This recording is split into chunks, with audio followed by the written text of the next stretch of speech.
Hey, welcome to RPM with Nyameka, and today we have another very special guest, Elspeth Liebenberg. I'm gonna let her introduce herself. I'm Elspeth Liebenberg. Uh-huh. I work with Nyameka. And, I'm a widow, Uh-huh. and I have two beautiful daughters who I haven't seen for a long time because of COVID, because they live, as you know, they live overseas. Uh-huh. And the most beautiful granddaughters in this world, and same thing. And yeah, I'm 67 years old, almost 68 in May. Oh, I'll be 68. just next month. Yeah. Yeah. Well, thank you for being here. It's very good to have you. Actually, we're matching. Hello. Yeah. We do By have accident. a match. Yeah, we have a matching. Yeah, so good to have you, Elspeth. Just as a start, what's on your playlist? Musically. I don't have a playlist now, Nyameka. I'm too old. I don't have any. But if you're asking me what music I listen to, Okay. I listen to. It's very old-fashioned. It's nothing the kind of stuff you listen to. I listen to classical music. I like classical music, especially Mozart and All right. Liszt. I like Liszt and Handel. It's, But a lot of others. And then when I listen to light music, it's often that what I grew up with, which is Queen and Fleetwood Mac and Beatles and the Stones and Simon and Garfunkel. I love them. It's poetry set to music, it's how I feel about Simon and Garfunkel. And I can sing. I'm halfway in love with Sting. I've heard the story before. That's and I let my kids. I have kids, so I have to listen to the more modern music. And I was very surprised when my kids we were still sharing a house. About how much of their music was actually covers of my music that I grew up with. And I really surprised my kids by sometimes singing along. I think it happened to me too. When I was growing up, actually, some of the songs that I love listening to, it turned out to be covers of older songs. I'm like, oh, okay, they just mess with their heads right now. They just sit there. But it's actually quite good to realize that music is forever. Yes, and it's there's classical. We talk about classical music, and then we mean formal orchestral music, basically. Yeah. But I think all music, classical really means something that withstands the test of time. That's what classical is. So I think there's a lot of that kind of music, the lighter music, that we can call classical, because it's, you think of Queen. It still is popular with young people nowadays. I think that's classical. Of course, they have worked classical music into their popular music. It's I think one of the most beautiful languages out there is definitely music. Bohemian Rhapsody. Yeah, I love Bohemian Rhapsody. Bohemian Rhapsody, I love it. I love Queen. Another one bites the dust. But if you think of Barcelona, where he sings with a classical opera singer, and it works. So it's amazing. Yeah, it does, definitely. One of the most classical renditions I think they've ever done. They really do very, very good work. But I want to know, what do you do? My job is to work with leaders in the workplace and help them to find a way of leaving a legacy, a spiritual legacy that will be forever, that even if they leave, it will be there. That's my occupation, my official role. Apart from that, I'm very relational. I love entertaining people, which of course has been curtailed now for a very long time, to a great extent.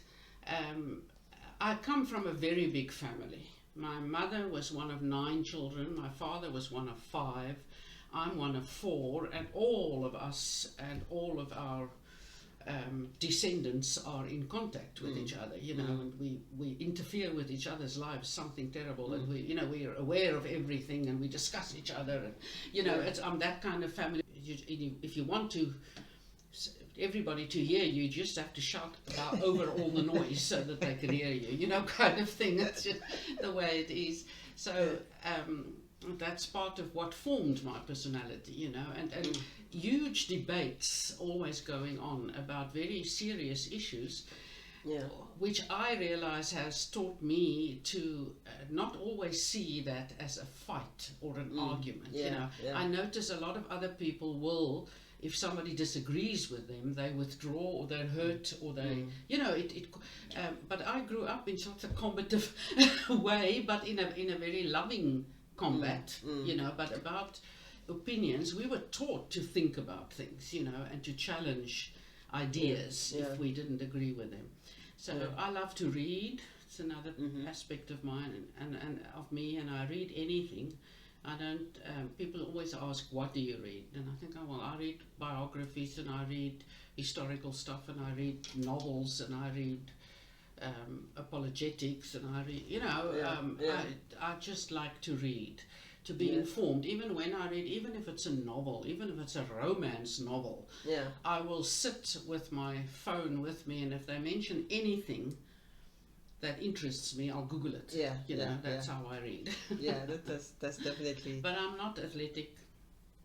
I'm around you. I mean, like you, I watch that thing on Facebook where you're dancing and carrying on. I'm thinking, oh my goodness, I would fall over after the first 5 minutes.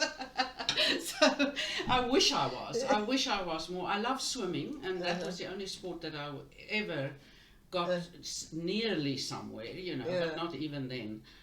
So I really admire people who are physically very good, you know, very agile. I'm not.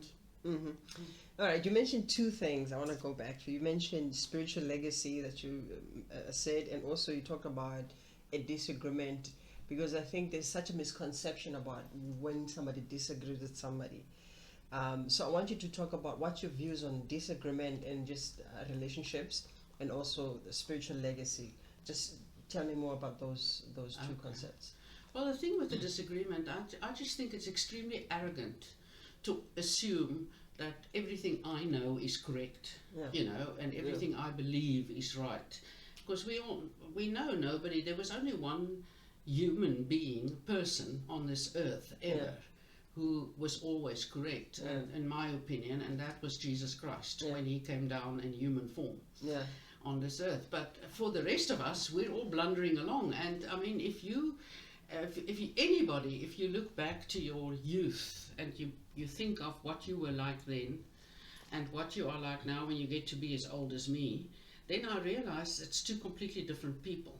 So the views I held then, I don't hold them anymore. The values I had then are not my values anymore. So if I can change that much in my lifetime, then clearly I was never right. I'm still not right about everything, you know.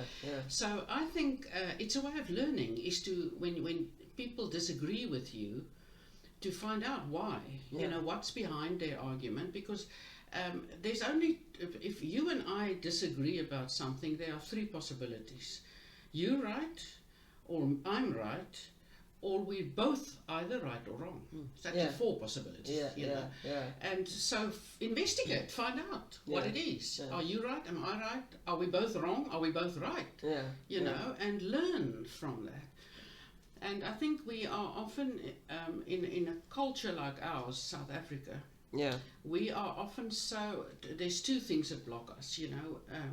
We are so ignorant of each other's culture that we just judge it as wrong because it's different than mine, or we are so scared of offending that we don't want to ask the questions that we need to ask in order to understand better and to get closer. I can remember do you remember a time you and I shared a room, and I asked you why you covered your pillow with a towel? Remember? I've been wanting to ask that question for so long, and it's hair products. It makes so much sense, you know, that you don't want to damage your pillow. But people don't want to ask because they think it might. Were you offended when I asked? No. Because I just wanted to know what is the reason, you know. And so now I know the reason. So that's and I think that's how you should see an argument. You should never take it personally. You know, and that's where my family helped me. You know, that if someone tells me they don't agree with me, I don't feel offended. My first reaction is to say, oh, why? You know, why don't you agree? How do you see it? and then we can go. And now about leaving the legacy, I kind of refer to that when I talked about Jesus Christ. I believe a spiritual legacy is the only everlasting legacy. We can, normally when we talk about legacy, we think about money or a house, or or even maybe a tradition, something like that. But if we can help other people to have a relationship with God that is impacting their lives, then we have left something that's everlasting. And so that's what I try to do, and in a workplace it is a difficult thing, because many cultures are together. You don't choose the people you work with. They're given to you, and there are people from many different cultures, and then there's the hierarchy that always exists in the workplace, the boss and the junior, and how you need to work around that and be tactful. So what I'm specifically, me and the team I work with, what we're trying to do is to help people to if they are believers, if they are Christians, they believe in God, to reach out to other people, to share that belief with other people, but in a way that's not going to offend, that's going to be easily acceptable. So, that is good. Thank you. You mentioned something about, obviously, even just with your family, disagreement and relationship, the fact that you always keep on learning. Now I want to ask you this question, and do politics and race and do they really fit into the gospel? If they do, how? I'm not sure about politics. Okay. There are certain things in the scriptures that you could somehow connect with politics, like Moses' father-in-law, who said to him, it's too much, you can't help everybody, you've got to have a division. That's a little bit of politics there. You appoint people to help other people to and so on, and there's a lot, right through the Old Testament we see very clearly that if there was a bad leader, then the whole nation went bad. And then if there was a good ruler, then the whole nation did well. And we see that in history as well. We've seen that many times. I'm not sure if that's entirely politics. It's more about leadership, I think. But I assume that nowadays, with politics, that is the kind of leadership that we have we have the different systems. There's democracy, and then there's communism and socialism and so on, and I don't want to go into all of that, but in the end I think it has the who you follow and who that is that you follow will have an impact on society. And that's why I do what I do. I think if we follow Christ and what he tells us how to live, then definitely race comes into that, because he tells us to love our fellow human being. And like I love myself, and I don't think very few of us actually get there. You often hear people saying, will say, but I don't love myself, and I'm thinking, that's not true. We are all self-protective. If something should fall out of this roof here now, we will jump this way. We're not going to jump to each other. We're going to jump apart to avoid this thing that is falling. And then after I've looked if I'm safe, then I'm going to say, are you okay? Yes. But the first instinct is that I look after myself. Exactly. That is so true. And that's the proof, that we love ourselves. And then we are told in the Bible to love as we love each other, but we also to love each other as we love ourselves. And the Bible is very clear about that God makes no distinction, slave or free man, woman or man, child or old person. He makes no distinction. But politics do. Politics makes huge distinctions between people. So that's why I'm saying I'm not sure about politics, if that's a biblical concept,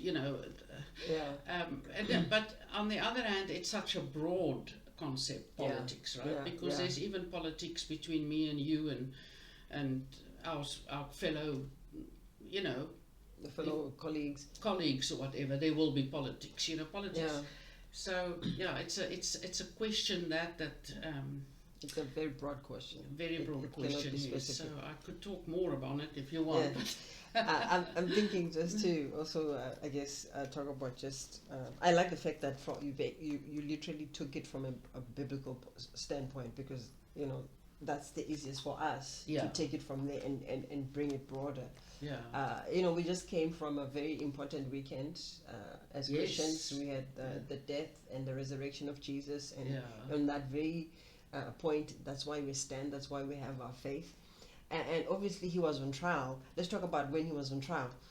Just before he got crucified, his trial definitely was an unjust one. Yes. Literally, it was supposed to be a process that could take a few months. Yeah. Everything was done in an evening.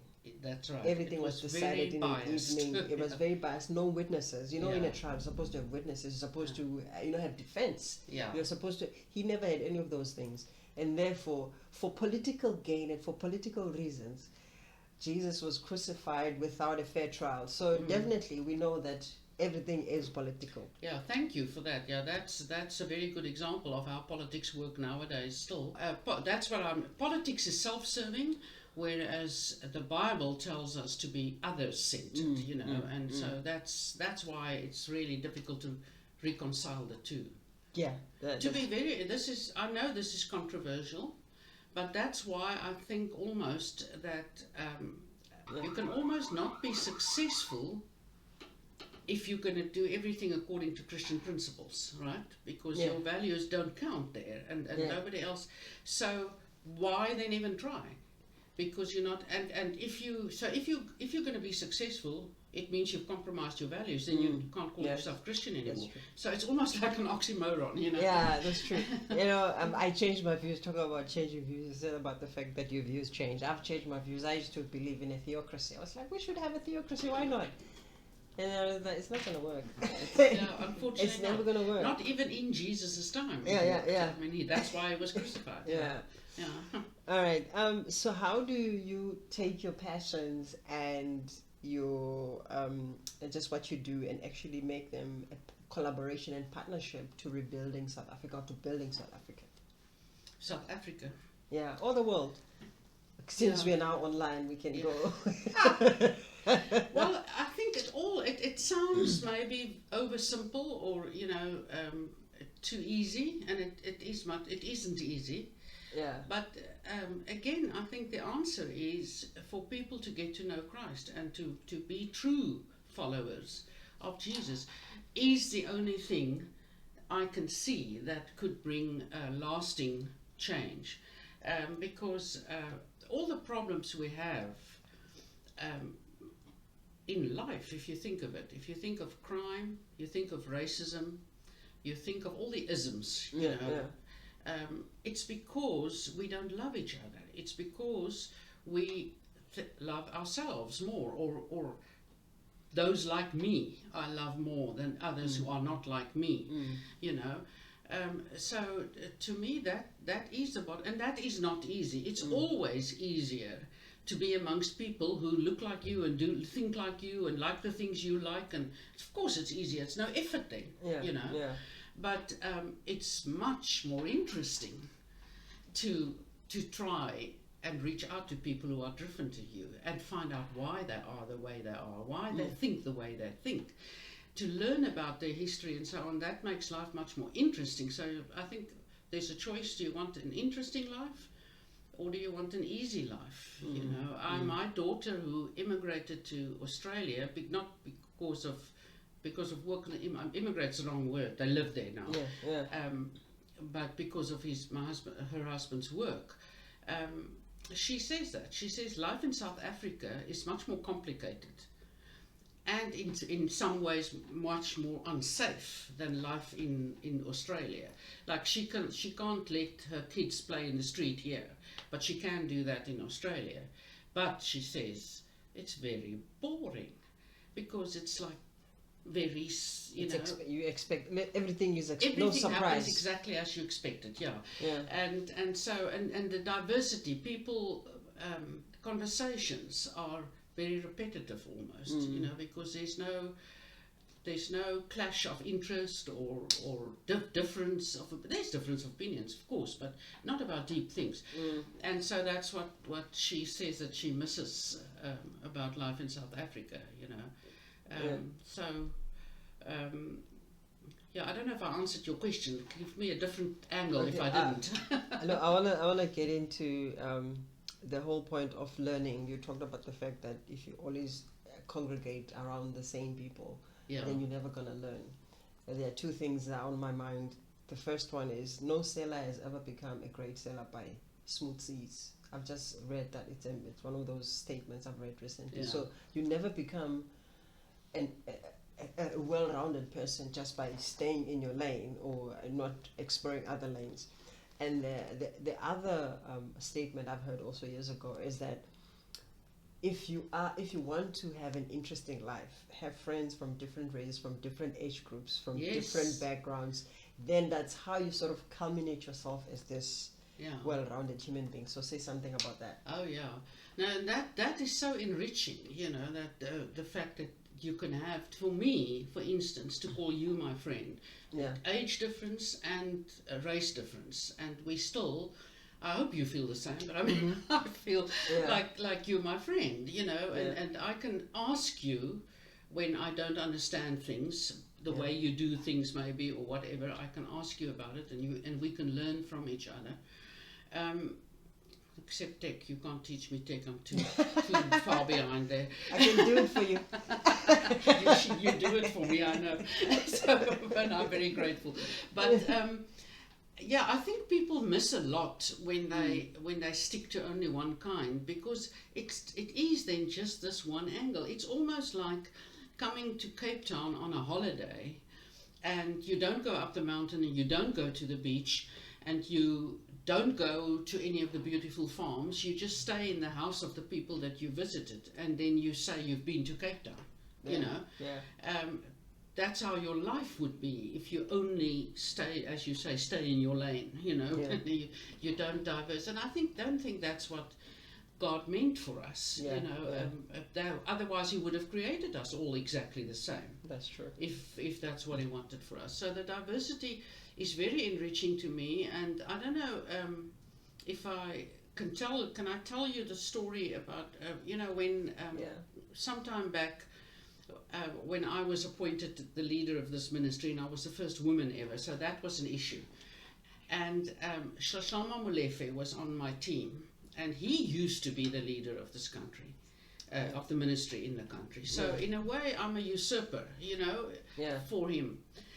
And that's when one of our most oldest and most long-standing staff members, Uncle Charles Maposa, passed away. And here's what I remember about that thing, is that Shlashlama and his wife Nyameka came to my office maybe an hour after we got the news about Uncle Charles. And they sat me down and they said to me, now this is what is expected of you as his employer, or whatever, you know. And they gave me, you know, in my culture, what I would have done is I would have sent a note, or I made a phone call maybe, and I would have stayed away, because in our culture we are taught you leave the family to grieve on their own. You give them the privacy to grieve. That's what I would have done, and I would have thought I'm doing the right thing. And it would have been perceived very badly by Aunt Joyce, by his widow and children.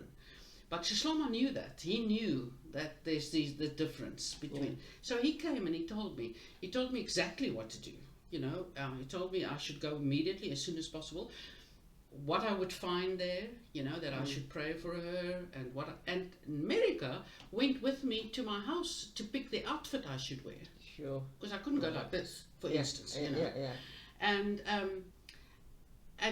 that is the kind of thing that to me was love. That's how I experienced so much love from Shlashlama and Nyameka.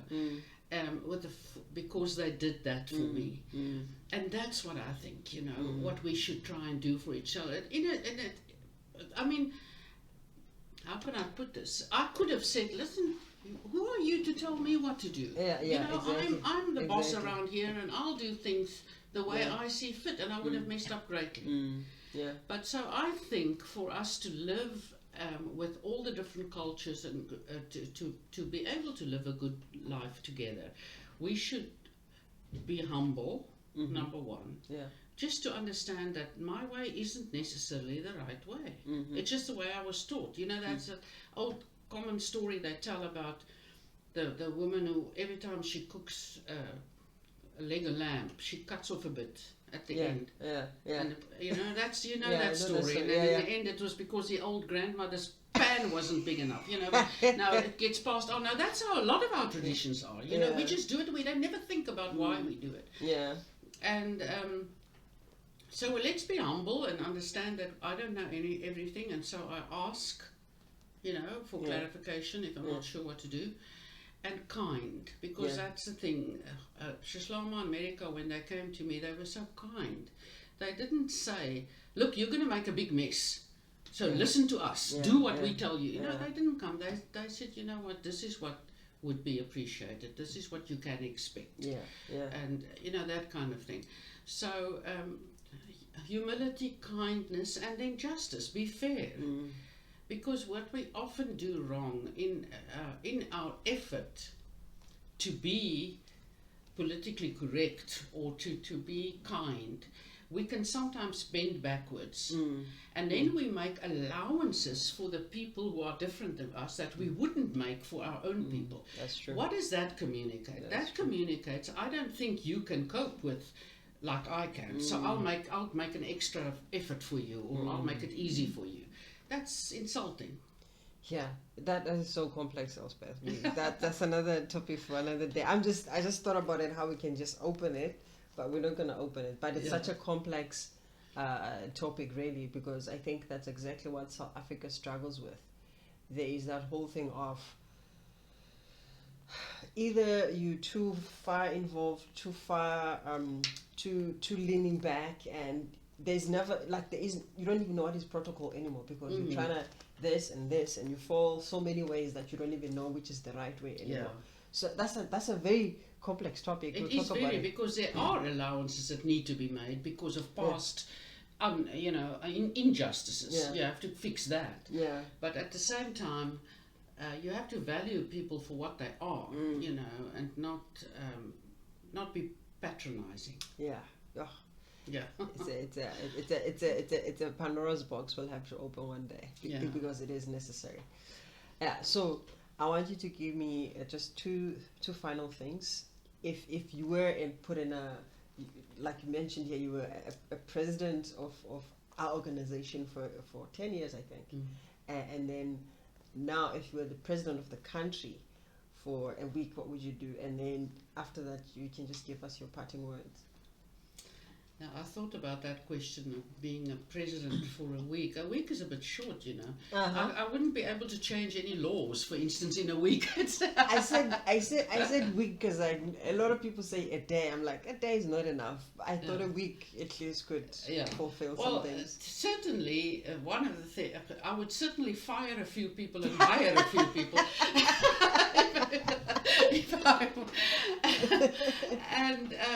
But if I could change laws, if there was time for something like that, I would definitely work on the budget of this country and cut salaries of government employees and move that money towards education, which I think I think it go a long way towards solving the crime, and a lot of other issues. So that's my short answer.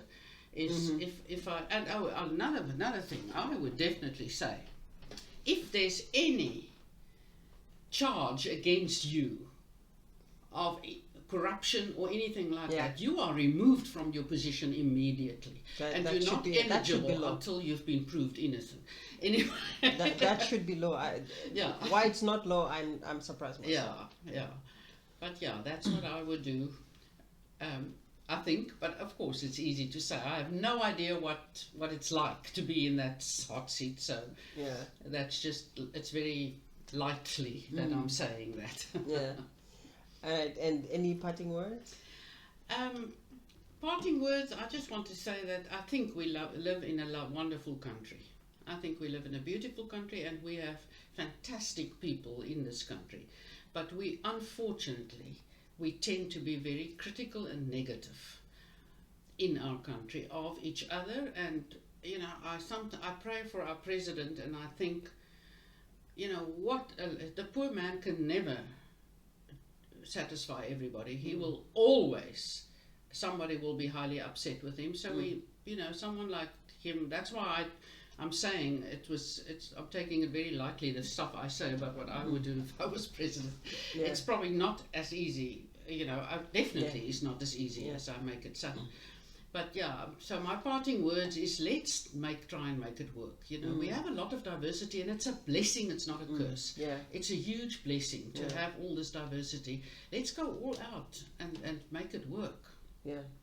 And love, humility, and justice. Amen. Amen. Those are beautiful words. Thank you so much, Elspeth, for being here today.